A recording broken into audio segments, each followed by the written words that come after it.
Hey everyone, and welcome. So, we all have friends, right? But what if I told you that friendship is way more than just a good feeling? What if it's actually a critical piece of our mental and emotional infrastructure? In this explainer, we're going to challenge how we usually think about friendship and explore it as this powerful, functional system that's absolutely essential to our lives. So let's just start with a really basic question. We know who our friends are, we know what it feels like to have them, but have we ever stopped to ask what friendship is actually for? I mean, what is its core function? The answer, it turns out, is a lot deeper and way more important than you might think. Okay, so on the left, you've got the common view. Friendship is about companionship, emotional bonding, shared fun. And of course, it is. But that's not the whole story. On the right, we see a much deeper, more functional view. Friendship as a needs satisfaction system, as cognitive infrastructure, as a strain reduction mechanism. I know, it sounds a little clinical, but stick with me, because we're going to unpack exactly what that means.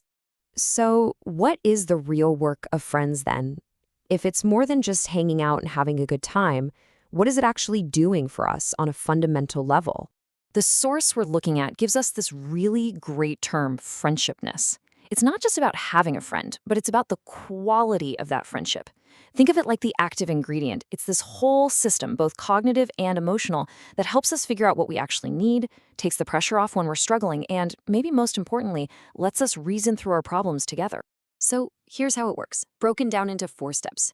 First, a need comes up that's just too big for us to handle on our own. Step 2 is something the source calls needs storytelling. That's when you call your friend and you just vent. You tell them the whole messy story. Then comes step 3, shared reasoning. This is where a good friend listens and helps you untangle the emotion from the actual problem you're facing. And this is crucial. It's gotta lead to step 4, practical action. The conversation moves from just empathy to actual concrete help. And this right here is so important. Just talking about a problem isn't always enough. The quote says it all. If that emotional expression isn't met with some kind of practical support, our needs stay unresolved. And that can make us feel even more stuck. True friendshipness is all about bridging that gap between feeling understood and actually getting the help we need. Okay, so if that's what a real functional friendship does, what happens when it's not there? Well, it turns out we've created some pretty big, imperfect systems to try and fill that void.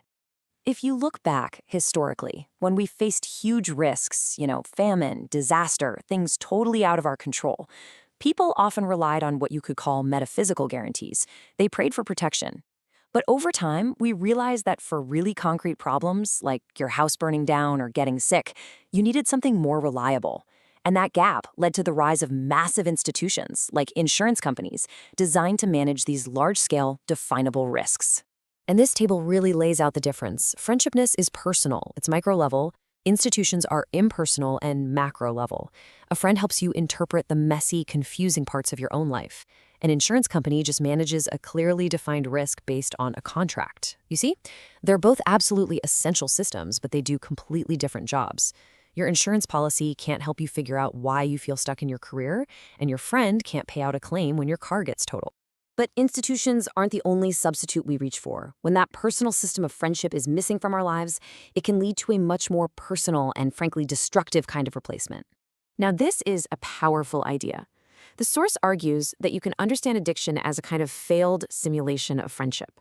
It's this isolated, unhealthy attempt to get the same strain reduction that a good friendship provides. But look at the difference. Friendship is reciprocal. It builds your long-term ability to cope. Addiction is a one-way street that just deepens dependency. It's a counterfeit relief that misinterprets our real needs. Okay, so we have all these different pieces on the board now. Friendship, big institutions, and of course, our own individual selves. The source brings all of this together into one really elegant, integrated model for how we, as human beings, get our needs met. And the model is actually pretty simple. It says our resilience, our ability to get through life, depends on 3 distinct, coexisting systems all working together. And here they are. First, there's you, the individual, with your own brain, your own agency, your own capacity to act. Then you've got the institutions managing the big macro-level risks. And finally, you have Friendshipness, which handles all that messy micro-level stuff, interpreting your needs, regulating your emotions. The key here is that each system has its own unique job. You need all 3, and no single one of them can do the work of the others. And while all three are vital, this is the main point. The functions of friendship are totally unique. They are irreplaceable. You can't pay a company or pass a law to replicate the shared reasoning and deep trust that comes from a real friendship. It simply cannot be turned into a commodity or an institution. So this is a pretty interesting model, right? But why does it matter? How does seeing friendship in this new light actually change anything for us in the real world? Well, it has huge implications. If you're designing mental health programs or addiction treatments, you have to think about helping people build or repair their friendship infrastructure. When we're creating social policies, we should be asking, does this help or hurt the social fabric that allows these vital relationships to actually grow and thrive? It even helps us get to the very root of the modern loneliness epidemic. And really, that brings us to the ultimate takeaway here.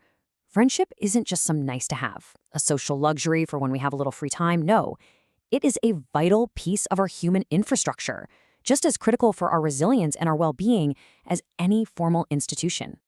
So I'll leave you with this final thought to chew on. If friendship really is this critical infrastructure that keeps us all going, both as individuals and as a society, is our own infrastructure in good working order right now? Or is it just maybe in need of some serious repair?